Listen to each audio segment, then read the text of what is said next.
Dum dee dum da dum ba da da dee da dum. Fancy forgetting the love that we knew when we were fancy free. Fancy forgetting what I said to you and what you said to me. Forget. Of course, we've all forgotten. That's why we're trying to write our memoirs right now. This is one of those things where I don't know where to start. I could start when I was born in a blizzard and the doctor couldn't get there, so my dad and the lady next door delivered me. Wow. Not in the blizzard, but it was really quite nice, they said. I was warm in my mummy's arms, and she always sang around the house. So many different things. That's why the Meadows girls won a competition when we were 4, 6, 8, and 10 at the Hudson's Bay in Calgary. We won a competition. So Mommy said, well, if you win a competition when you're 6 years old, you might as well keep doing it. And that's why I kept doing it. One of the teachers was interested in the music festival in Calgary. That's where we had moved to. And because my dad was going to have a job out there. And consequently, we started music festivals and everything you could possibly believe. The first class I was in, girls 12 and under, Grasshopper Green is a jolly old chap. I still remember that one. But I got 88 marks, and another girl in a piano class got 88 marks, and we won a scholarship of $25. So it was split, $12.50, and they said it had to be used for music lessons. Well, I'd never taken a music lesson in my life. Here I was, girls 12 and under, I was 11, and I had this money to spend. And Mommy said, well, what shall we do? Well, she and Dad decided that they'd talk to the church organist, and the church organist would probably know a singing teacher. And he said, oh, this is a very easy question. Mommy said, why? And he said, because both my son and his wife teach, but Eileen is the one who teaches the children. So they should be there. They should come and take lessons with her. And she said, well, Mommy said, we have $12.50 to spend. And he said, oh, that should get you a couple of years at least. So that was when I started to do festivals, and that was because of my grade 3 teacher who was very interested in music. And eventually, after a few years of getting scholarships, there was a wonderful scholarship in 1949. I was 14 and a half, and I won a scholarship for vocal studies at the Banff School of Fine Arts. And I fell in love that summer. It was so beautiful to be with people who were in the arts, fully in the arts. There were dancers. I can still remember some of those girls from the Winnipeg Ballet, and dancers and actors. John Vernon, before they changed his name on him. Yeah, he was Verna Gobsowitz. I loved John Vernon Gobsowitz. He was adorable. And every night we used to gather together and take something called the True Romance magazine and read it as if it is absolutely the treasured romance. It was so funny. He was so much fun. And he and Susan Douglas and myself were 3 of the staff.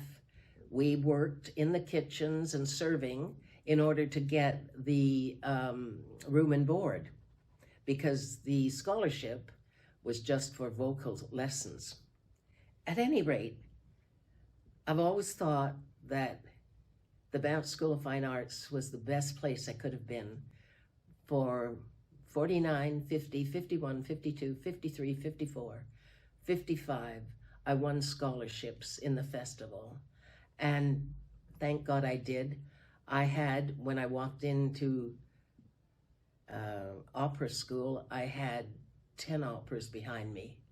And that was something a few of the others didn't have. Teresa Strata said, "How did you do that?" And I said, "I don't know. I think someone was watching over me. You know, a grade 3 teacher says, you should be a singer. And my mom sings all the time. My dad was a saxophone player. That was the sort of beginning of a lot of things. And then I started to gather things around me, things that I've kept for years and years. And I don't know how a Good Housekeeping magazine got into my place, but at any rate, it did. And there was something that I wrote down a long time ago that gave me the inspiration. I think that's what it was. First of all, in this Good Housekeeping, they quoted Thomas Mann.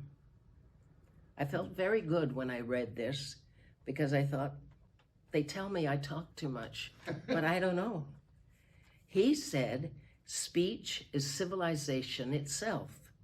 The word, even the most contradictory word, preserves contact. It is silence that isolates. And I thought, I've got to hold on to that. I guess my talking is not too bad. But then this other woman, a philosopher from Mumbai, she was speaking at the graduation of the science in Mumbai University. And this touched me so much. Life is never settled. It is endless choice, perpetual discovery. This does not mean the abandonment of what we are, but the expansion of it. The root and purpose of life is to see oneself as a developing creature rather than a static one.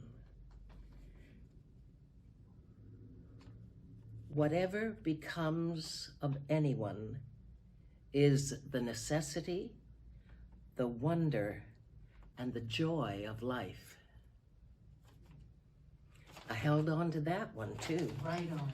And then just the other day, somebody phoned and said, guess what the Dalai Lama just said? And I said, it's going to be for my list. I know it's going to be for my list. Bless his heart, that dear little man with the wonderful laugh. He said, people were created to be loved. Things were created to be used. The reason the world is in trouble today is things are being loved and people are being used. So I gathered together all of the things around me, and last week somebody sent something to me that I almost cried. It was such a sweet, sweet thing. And it will be on the list. It's in the yellow pages now. Remember them? At any rate, words of wisdom. If ever there is tomorrow when we are not together, there is something you must always remember. You are braver than you believe and smarter than you think. But the most important thing is, even if we're apart, I'll always be with you. And that is from the pen of A.A. Milne, and he gave it to Winnie the Pooh. And we were born in Brandon, south of Winnipeg, so that's why I'm going to keep this one. Might as well talk about some of the fun we had in the opera company. I had a plan when I came down here. I had $300. And I thought that should get me quite far, but it wouldn't afford a taxi. So I had 2 suitcases before there were wheels on suitcases, and I'm schlepping up Bay Street to go to the YW on Elm Street. And somebody had told me it would take 10 minutes from the Union Station. But I hadn't thought about having to walk with the 2 suitcases, a shoulder bag, and a lot of pride. It was like 15 minutes from Union Station, and I wasn't even at the City Hall. And I heard a beep, beep across the street, and it was a taxi. And I thought, oh, I can't afford taxis. Oh my God, I bet they're really expensive in this city. And the guy said, do you want a taxi? I said, oh, no, thank you. How far are you going? Just up to the YW on Elm Street. He says, well, and all of a sudden this guy turns and he comes to the west side of Bay Street where I'm standing. And he said, well, you're not going to get there today, honey, unless you take a taxi. I said, oh, I can't take taxis. They're too expensive. And I'm studying. And he said, does your mother know you're in Toronto? And I said, everybody knows I'm in Toronto. I've saved $300 and I'm going to take singing lessons, and I'm serious about a career. And he looked at me and he said, well, my dear, I know what you're going through, but he said, I'd like to say that I believe in you, and someday you'll be in a position to take taxis. But he said, today I want to give you your first taxi free ride in Toronto. And I said, oh, I can't take that from you. I know it's must be hard. And he said, please. He said, I have a feeling about you. I think you're going to be okay. And you'll be able to take taxis anytime you want to. And I've taken a few. I almost fell into the arms or under the arms of our dear Ken Ludwig. You know, the man who wrote Lend Me a Tenor, and he also turned the marquee around for Sullivan and Gilbert. And I was auditioning for them, and it was Leon Major who was directing. I knew him well. And Joe Green was producing, and Ken Ludwig. And so they asked, could you do that scene again? And the woman was the head of the Women's Musical Club. And at one time, as you know, some of these people were really wonderful people. Mm. They did go out and get the scholarships for singers, but at any rate, she was supposed to be a bit pompous. And Leon said, I liked what you did, but I want you to rush in towards the chair and then just sit down in the chair and then rapidly speak what you want to say. So I said, okay. So I went rushing in. The chair slips from underneath me. I go flying almost into the legs of Ken Ludwig. And strange, you know, there Leon picked me up, but Joe Green said, I have a bad back. I said, so do I. But anyway, 6 months later, who should come into my dressing room with a girl that I knew a little bit. It was, the girl was Gloria, I think her name was Gloria Lane. And she said, I have a friend I want you to meet. We just saw you, it was wonderful. And I was Buttercup in Pinafore. And I said, oh, well, Ken, I said, it's turned around, you know, tonight it is Gilbert and Sullivan. And he said, do you know about my Sullivan and Gilbert? I said, Ken, I was the one who almost knocked you over sliding off the chair. He said, oh my God, it can't be. You don't look like that woman at all. I said, that's what's called acting. Well, I was talking about the opera chorus with the Canadian Opera Company. They used to be called the Toronto Opera Festival until 1957. And then they decided to change the name to Canadian Opera Company. And I think they were getting some grants from the government at that time. But they thought they'd do a wonderful summer of musicals, which we had a lot of fun doing. And we had Carousel and Merry Widow, which is operetta, and what was the other one? Fledermaus, another operetta. But Herman Geiger Terrell, who was our wonderful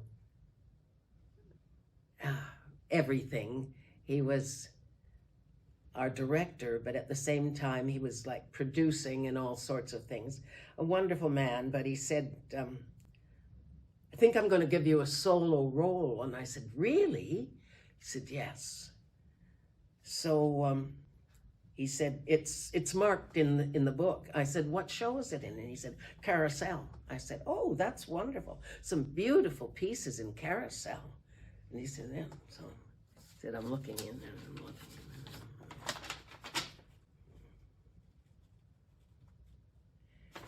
Give it to him good, Susie. Give it to him good. That's my solo role. Maybe a few more lines next time. Anyway, in '59, he trusted me to be Cura in La Forza del Destino with a beautiful Richard Casserly and Ilona Combrink. So that was a bigger part. But I did become a soloist with the company from '59 to '65. And I'm not sure if it was the fire in Rigoletto that they threw me off. What do they call it? Under the bus? Mm-hmm. No, actually it was because of situation with my partner and myself. We can't call him a husband. But when Terrell said, well, there won't be anything for you next year, I said, are you sure? I've looked at what you're doing and I think I could do a few things. And he said, oh, well, the big star roles, they have to come from Europe because they don't want to spend the money to rehearse them. So I said, well, what about the Comprimarios? And I said, no. He said, well, I'll tell you the truth. He said, I can't have you and your husband working together. And I said, I'm not a bitchy girl. I can still get along with him even if we're not together. And he said, no. He said, I think you should choose something else. I said, so you're taking him over me and I'm the singer? And he said, yeah, but he owes me money. So he has to work for me for another 3 years. Oh. And in '79, I met that wonderful man, David Walden. May he rest in peace. And because of David Walden writing fabulous shows for us, one of my directors from the opera, John LeBerg, came to see us. And that's how I got an audition with Lotfi Mansouri. And what a time I had.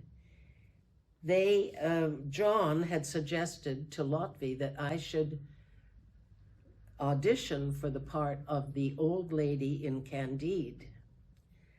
When I looked at this thing and I said, oh my God, she's got an accent that is Russian, Yiddish, and Spanish.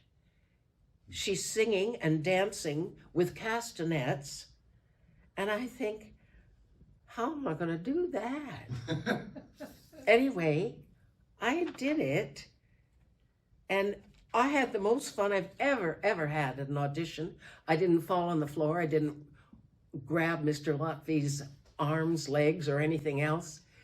It was just so much fun. And David played for me. He had worked for Lotfi and for John LeBerg, who was also in the session.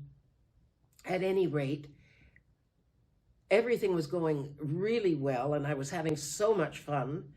And with the castanets and everything, I borrowed those from Karen Kane. Oh my gosh, she was my neighbor on Winchester. And so I'm having so much fun, and the castanets are going, and all of a sudden one comes off, flying through the air, and Lotfi reaches for it, and he said, "Perfect, darling."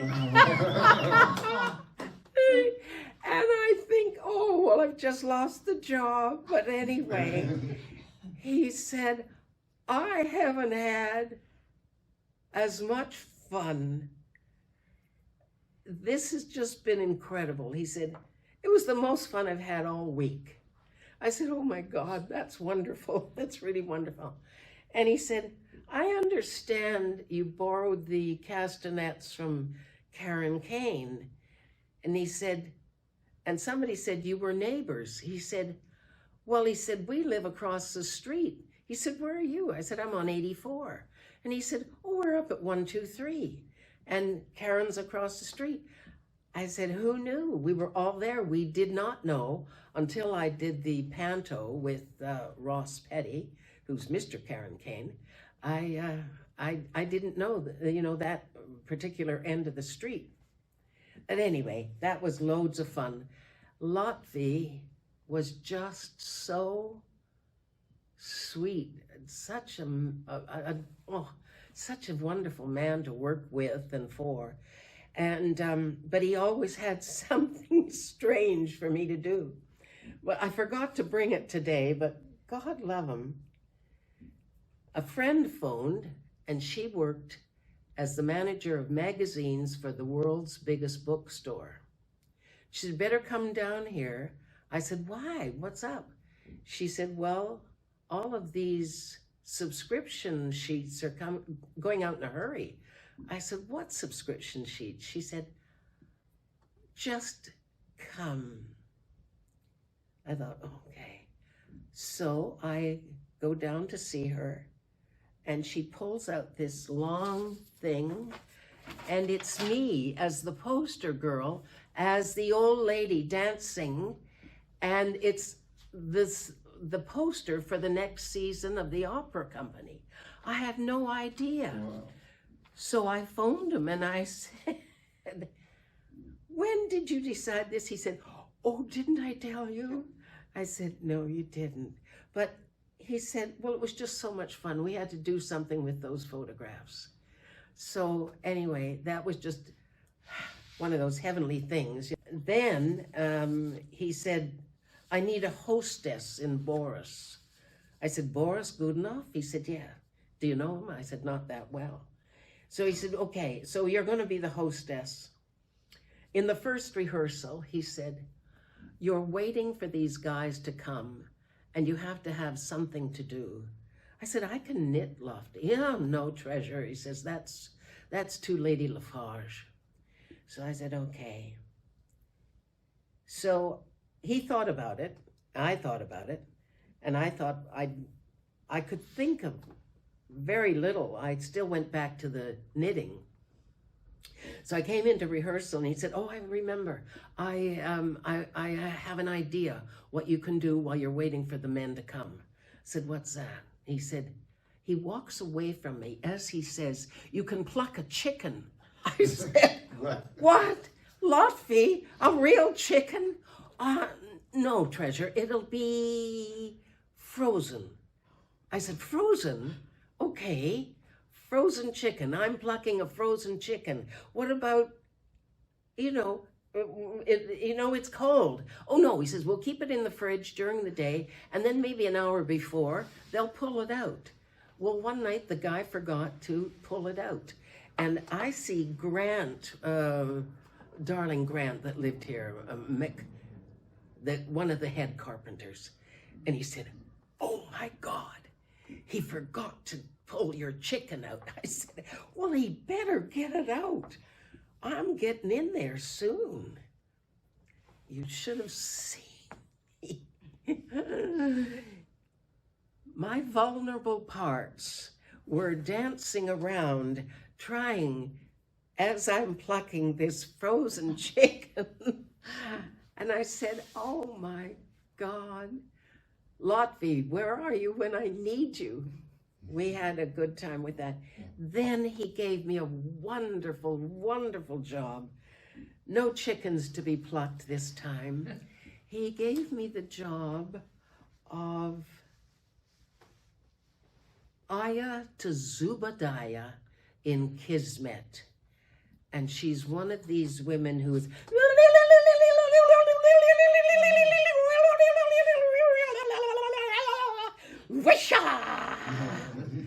and you drag the girl in that you want the caliph to marry.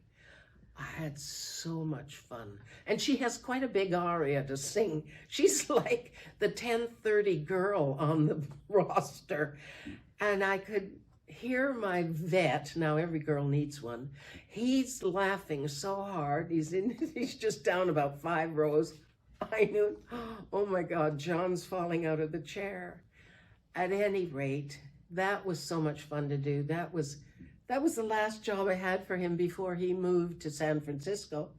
And then, because a very good friend of mine that worked with me in the Unitours, the travel industry, when I took 8 years off from singing, he had a wonderful partner who was a tenor and was working with Lotfi.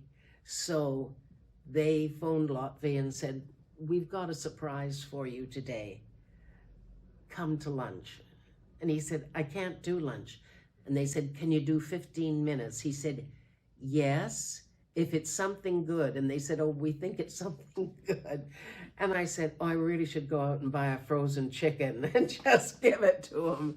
But anyway, we got together for a little bit of time in San Francisco when we were doing Pinafore down there. At any rate, he was one of my very, very favorite people. Somebody said, you must have had an affair with him. And I said, no, I didn't. I mean, it was a really healthy, wonderful friendship. On the first tour that I went on, it was very funny because your dad was company manager. And Sheila Piercy, Mrs. Dress Up, 3 suitcases, and she's standing at the lobby and saying to your dad, can't I get some help with these? And he said, honey, you pack them, you carry them. Oh, wow. Yeah, and that was the best thing ever because, we took 1 suitcase. After that, we took 1 suitcase. Yeah. Because, no matter how much somebody cared for each other, they're not going to carry your suitcases on tour. But it's better. I can remember this artist was a really nice guy, and he said to me, why do you always wear black and red? And I said, you only see me when I'm on tour, because I've got black and red, and black and red, and black and red, and it works. Yeah. And 1 suitcase, yeah. David and I had the opportunity to be sponsored by the Ontario Arts Council on the Ontario tours, which was wonderful. And they asked us to do the show that we did at Garbo's, which was Night at the Grand. And it was so much fun. It was all original music with David. He was so good. And that's how I got to see Lotfi too, because John LeBerg saw that. But in the middle of some highway, we were touring between October of 90 and May of 91. And I said, David, I need a holiday. I need 6 months to walk and talk and not perform. And he said, oh, like a semi-sabbatical. And I said, that's right. He said, where are you going? And I said, Vancouver. And he said, is there someone out there? I said, yes, my sister and my niece. So he said, no, I mean someone. And I said, no, there's not a someone. I feel like I am a someone by the time I get back, because I'm tired right now. He said, okay. So he agreed with me. At any rate, because I had that time off, I felt relaxed when I got in to do an audition for Les Mis for the tour. And David had taken over when, what's his name, Graham Campbell had died. He had taken over the Thénardier role. And so anyway, he knew all these guys, and he was going to play for my audition.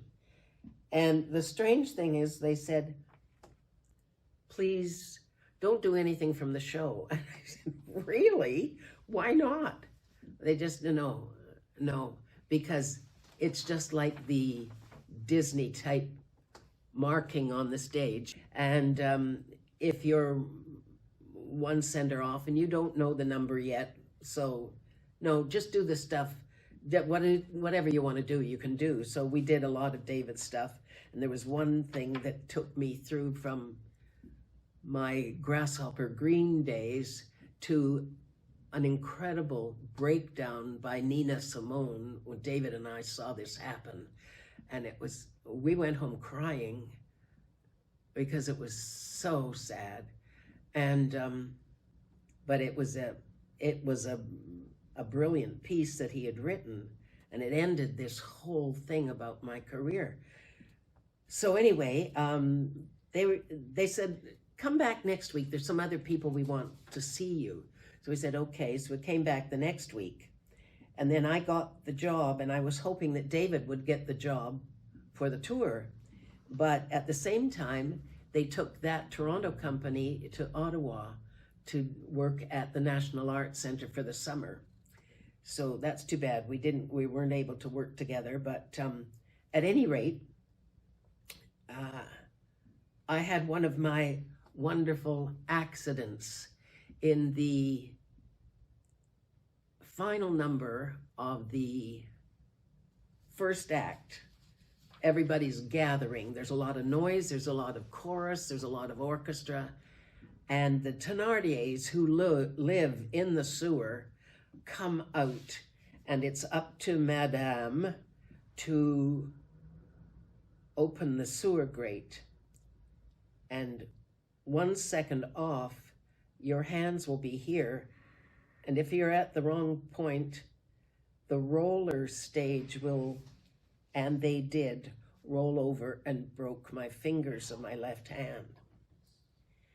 And underneath the chorus, I am singing the chorus and going, oh, mighty, oh. At any rate, I get upstairs to get changed, and my dresser looked at me and she said, you're in shock, what's up? I said, well, I just made a mistake of pushing the sewer grate too early. And she said, and I know the rest, sit down right now. And then she started to yell. She said, get us a tea in a hurry. Please get us a tea in a hurry.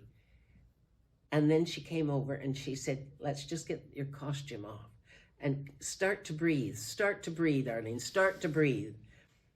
I said, are you a doctor? She said, no, I'm a herbalist as well as a dresser. And I said, oh, beautiful Sam, you've done it again. She said, tomorrow I will bring you a jar of something that looks like spinach. And you cook it like spinach, but it's comfrey root. And you wrap your hand in it, and it will fix the bones, which it did. But it was just remarkable, and I love her forever for that. But at any rate, at the end of the evening, I went over to St. Paul's Emergency. One of the managers, stage managers, took me over.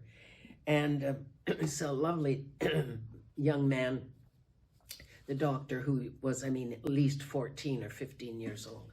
So sweet. And he said, I just have to talk to Mr. Regular for a minute. And the guy's in the corner. Something stronger. I need something stronger. He said, he's here every night. I said, oh dear. So anyway, I'm sitting there. And when he came back to us, I thought, oh, I just remembered. I must look terrible. I have half my makeup on, and I'm sure it just looks awful. And I said, oh, excuse me, I'm sorry for the mess I'm in, but I said, I'm in a musical. And the kid just stopped. He said like this. He said, what musical? I said, you're not listening to me. No. He said, what musical? I said, it's Les Mis. And he said, what role do you play? I said, I'm the beautiful but ugly Madame Thénardier. Oh, the madam! My mother and I were there the other night. We just loved you. He said, just a sec, I gotta phone my mom. Oh, she's gonna be so thrilled. I said, please, before you phone your mom, could you just give me a Tylenol 3? And he said, oh yeah. He says, no problem. Nurse, Tylenol 3 for the madam.